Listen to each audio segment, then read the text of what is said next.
Muy buenas tardes, soy la doctora Patricia Arias y en esta oportunidad voy a estar conversando un poco sobre la simplificación del estudio ultrasonográfico de la fosa posterior y la columna vertebral. Para ello vamos a tratar de lograr los siguientes objetivos. Primero, sistematizar el estudio de estas estructuras a través de la vía ultrasonográfica. Segundo, ante una cisterna magna ensanchada, ¿qué debo hacer? Y esto es con la intención de repasar algunos de los hallazgos ultrasonográficos en el complejo Dandy Walker. Y finalmente vamos a sintetizar algunos de los marcadores ecográficos para la detección de espina bífida abierta en los trimestres. Voy a comenzar haciendo un pequeño recuento anatómico ultrasonográfico de la fosa posterior, también conocida como la región infratentorial, y en donde vamos a conseguir al cerebelo y al tronco encefálico como su unidad funcional. Es muy común observar esta imagen durante el primer trimestre, un corte axial del cráneo fetal con la típica imagen de alas de mariposa, producto de la visualización de los ventrículos laterales ocupados por los plexos coroides. Pero es posible, si nosotros profundizamos un poco más en este corte y nos inclinamos un poco más hacia la fosa posterior, comenzar a observar algunas estructuras de la fosa posterior, como por ejemplo el cerebelo, que en esta etapa de la gestación luce como una estructura única, fusionada, y también el mesencéfalo como una relación anatómica importante con esa estructura cerebelar. Además, es importante reconocer que durante el primer trimestre puede observarse una pequeña comunicación entre el cuarto ventrículo y la cisterna magna. Y esto ocurre porque aún no ha terminado de completarse la formación del vermis cerebeloso. El plano medio sagital es el plano más importante para evaluar la fosa posterior durante el primer trimestre, y aquí vamos a conseguir una serie de estructuras hipoecoicas o anecoicas desde el efenoides hasta el hueso occipital, separadas por dos líneas ecogénicas. La primera línea ecogénica va a separar el tronco encefálico del cuarto ventrículo, también llamado en este momento la translucencia intracraneal, y la segunda línea va a separar ese cuarto ventrículo de la cisterna magna. El signo del grano del café, descrito por Rosales, nos muestra la conjunción de estos tres elementos anatómicos normales en este plano sagital.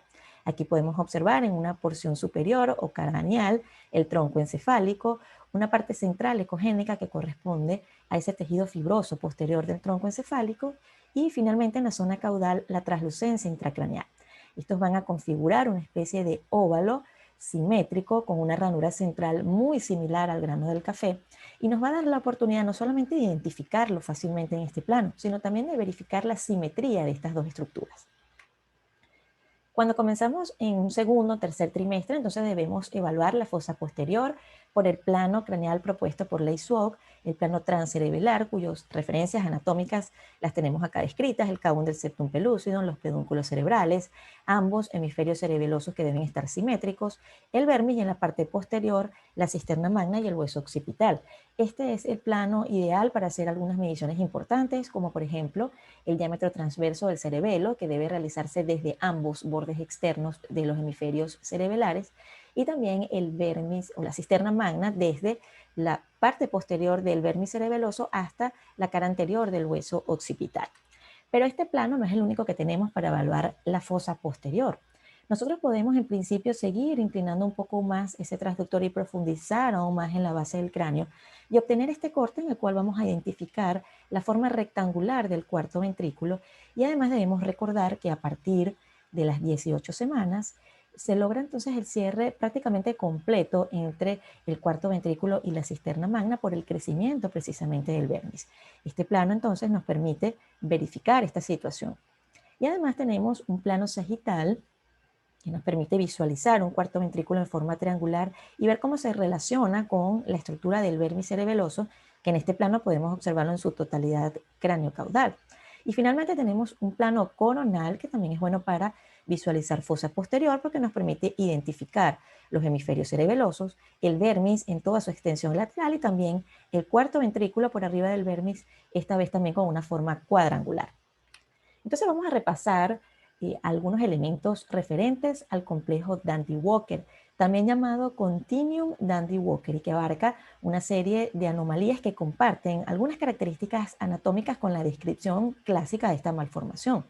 Recordemos que el complejo Dandy-Walker tiene una incidencia de 1 por cada 30.000 nacimientos, y que además puede estar presente entre un 4 a un 12% de los casos de hidrocefalia. Este complejo abarca tres entidades que son clínicamente diferentes: la malformación clásica de Dandy Walker, la hipoplasia del vermis, también conocida como la variante Dandy Walker, y el quiste de la bolsa de Blake. Estas tres entidades comparten como característica común que en un plano axial de cráneo es posible visualizar una comunicación entre el cuarto ventrículo y la cisterna magna. Con esto podemos inferir entonces que es un diagnóstico que se hace posterior a las 18 semanas, que es cuando realmente se puede verificar el cierre de esta comunicación. Es un poco engorroso hacer la diferenciación de cada una de las entidades del complejo de Andy Walker desde el punto de vista ultrasonográfico. Sin embargo, es necesario, es importante hacerlo porque cada una de ellas comporta unas características clínicas y un pronóstico diferente. Afortunadamente tenemos algunos elementos diagnósticos claves que nos pueden ayudar en la tarea de esta diferenciación, como por ejemplo la presencia o ausencia del vermis, la configuración y la rotación de ese vermis y finalmente la elevación del tentorio. Vamos entonces a desglosar cada uno de estos elementos. Para establecer si hay o no un vermis, debemos hacer entonces un barrido en el plano axial en la fosa posterior. Y allí tenemos dos opciones. O no visualizar el vermis, que vamos a verlo claramente por la continuidad de este espacio y la separación anormal de los hemisferios cerebelosos. Y en este caso ya podríamos hacer el diagnóstico de una agenesia vermiana, o que el vermis pueda estar presente como una estructura ovalada que se interpone entre esos dos hemisferios.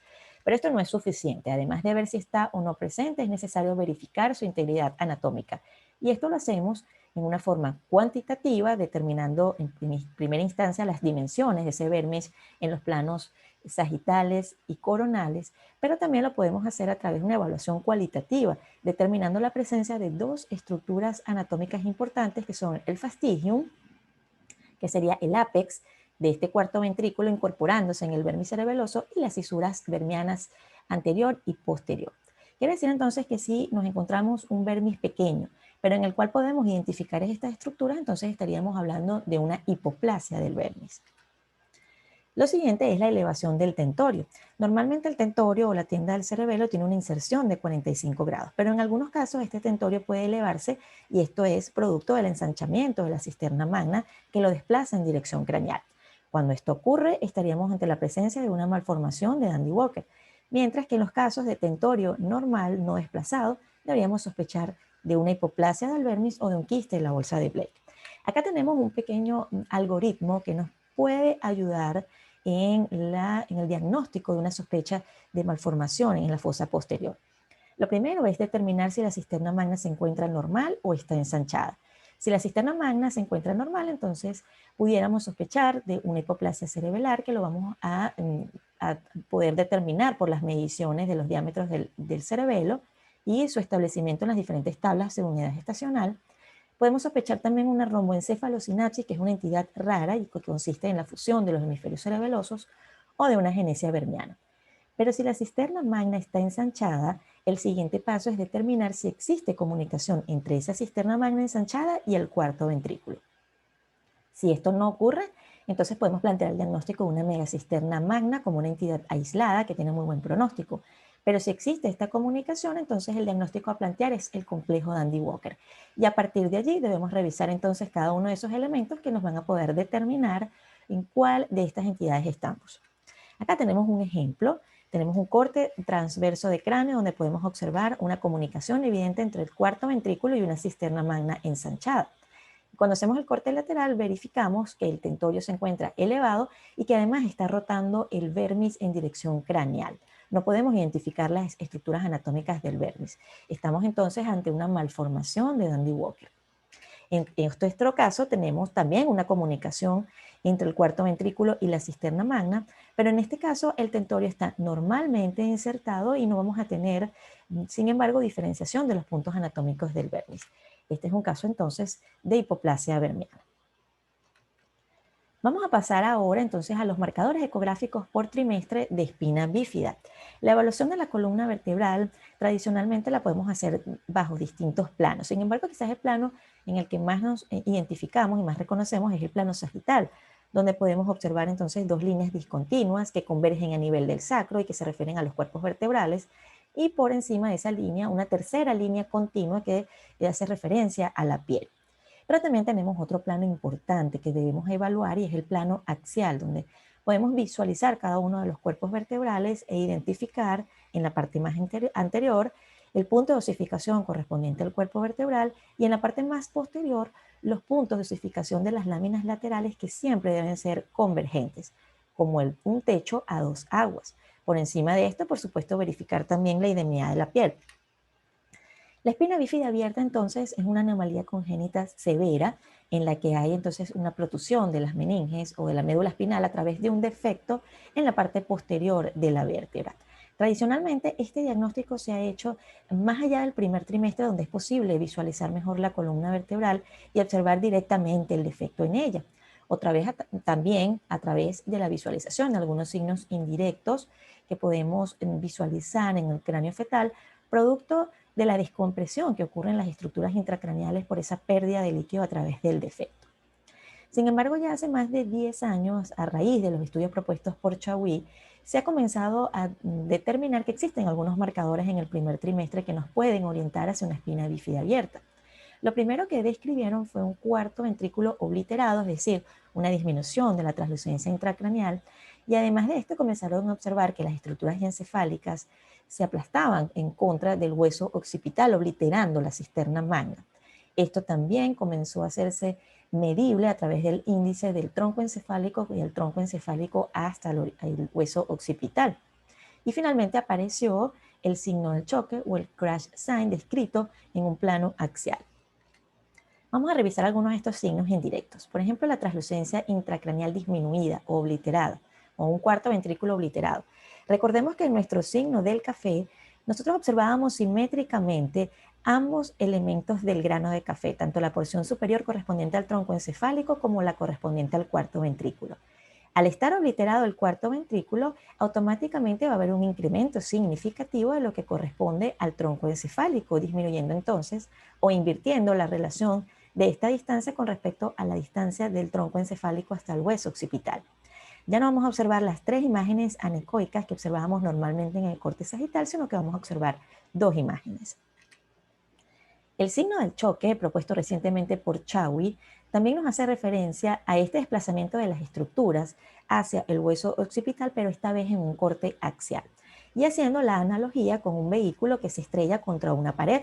El vehículo en este caso correspondería al mesencéfalo y la pared al hueso occipital. Y vemos cómo cuando ocurre una espina bífida abierta, este elemento del mesencéfalo se desplaza en dirección hacia el hueso occipital y ya no es posible identificar, tal como sucede en el carro, las estructuras que se encuentran en su parte delantera. También se puede observar en este corte axial el desplazamiento de otras estructuras importantes, como por ejemplo el acueducto. Podemos observar también, más allá del primer trimestre, los signos directos, que incluyen, por supuesto, una discontinuidad en la línea que corresponde a la piel y el tejido celular subcutáneo y la protusión a nivel de este segmento que puede contener o no meninges y médula espinal, y también, por supuesto, observar los defectos del raquis en cualquiera de los planos en los que se evalúa la columna vertebral. Y en este caso, la volumetría también puede servirnos de muchísimo apoyo. Y por supuesto conocemos los signos indirectos clásicos que podemos observar en el cráneo fetal y que son producto de ese enclavamiento de las estructuras de la fosa posterior que se comprimen a través del foramen magno por la pérdida de líquido a través del defecto.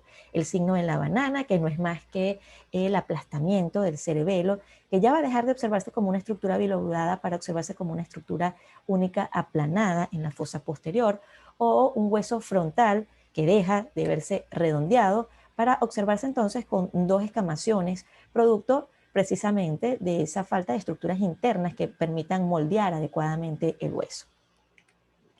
Este estudio, publicado en este año, es un metaanálisis en el cual se evalúa la efectividad de estos marcadores, tanto cualitativos como cuantitativos, para detectar espina bífida en el primer trimestre.